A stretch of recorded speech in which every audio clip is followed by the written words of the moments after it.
बलरामपुर और श्रावस्ती जिले के तकरीबन 450 वर्ग किलोमीटर क्षेत्र में फैले सोहेलवा वन्यजीव अभयारण्य में लगातार हो रही वन कटाई और अवैध कारोबार के कारण अब आम आदमियों की जान आफत में आ गई है।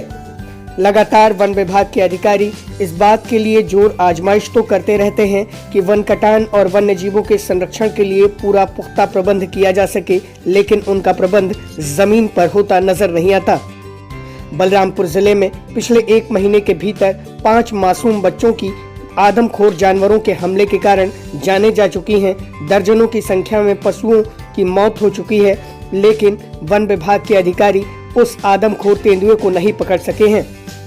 बलरामपुर जिले में तमाम कवायद करने के बाद भी, तमाम टीमें लगाने के बाद भी आदमखोर तेंदुआ अभी भी वन विभाग की पकड़ से दूर है।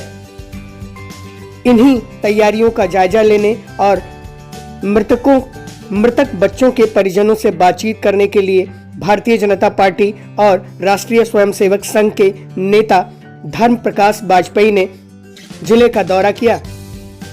उन्होंने इस दौरान पत्रकारों से बातचीत में कहा कि वह इस बात से चिंतित हैं और दुखी भी कि लगातार आदमखोर जानवर के हमले द्वारा बच्चों की जानें जा रही हैं, किसानों और गृहिणियों के पालतू पशुओं की मौतें हो रही हैं। उन्होंने लालनगर सिपहिया में मृतकों के परिजनों से मुलाकात की, उन्हें सांत्वना दी और ढांढस बंधाया कि सरकार हर तरह से उनके साथ है। डीपी वाजपेयी ने मीडिया से बातचीत में कहा कि पर्यावरण वानिकी को बनाए रखने के लिए इंसानों और जानवरों के बीच संतुलन का बनाया जाना जरूरी है। अगर यह संतुलन उचित नहीं बैठेगा तो जंगल से जानवर निकलकर आम बस्तियों में पहुंचेंगे और वह इसी तरह का काम करेंगे जो अभी हो रहा है। वन्य जीवों द्वारा बच्चों को का जो ये दुर्घटनाएं हो रही हैं, ये बहुत ही दुखद हैं।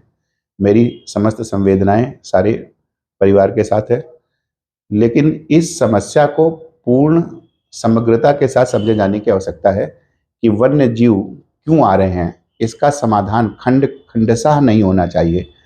मेरी दृष्टि में पिंजरा वगैरह लगाना इसका समाधान नहीं है, क्योंकि जो वन्य जीव जो हैं उनका पर्यावास, उनका जो हैबिटेट है वो संकुचित होता जा रहा है पेड़ों की अवैध कटाई से।